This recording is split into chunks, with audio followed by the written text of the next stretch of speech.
To set up for the cow's face stretch, you'll start sitting on the mat and then you're going to want to cross your left leg over your right.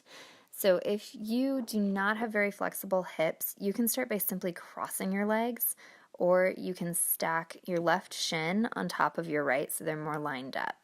But if you have the flexibility in your hips, aim to stack your left knee right on top of your right so that your heels are close to your opposite hips.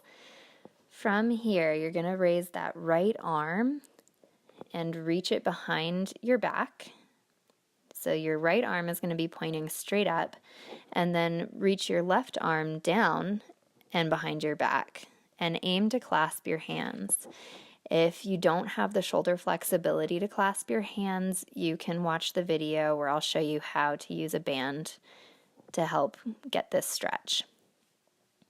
So you're simply going to hold this stretch, and you can relax your head away too. This stretch puts your shoulder blades into a position that can help you really stretch your neck. So if you want to stretch your neck, you just tilt your head away from the arm that's pointing up. So you'll tilt your head over to the left side if your right arm is up. Once you've stretched your shoulders, then you're going to lean yourself forward just as much as is comfortable. If you're flexible enough to bring your head down towards the mat, great. And if not, then just bend forward until you get a nice intense stretch in the outer right and left hips. So you can hold those stretches for as long as is comfortable. If you start noticing any numbness or tingling in your arms, then it's probably time to stop doing that stretch. That stretch can pinch the nerves that go through your shoulders. So if it's unpleasant at all, don't worry about doing this stretch. You can do the hip stretch if that's comfortable. So then switch to the other side, this time stacking your right knee on top of your left, or simply switching the cross of your legs if your hips are really tight, or you can stack your right shin on top of your left.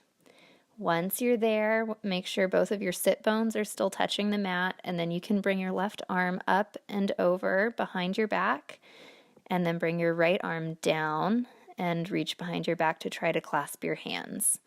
If you want to get that neck stretch, tilt your head over to the right side away from that left arm, and you can play with the angle of your head. So you could bring your chin more towards your chest, you could bring your ear more towards your shoulder.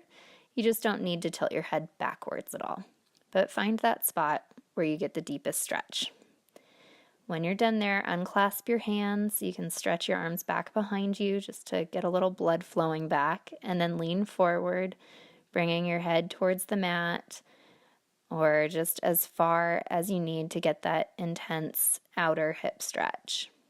Breathe here, and when you're done, you can sit up, uncross your legs, and you have done the cow's face pose.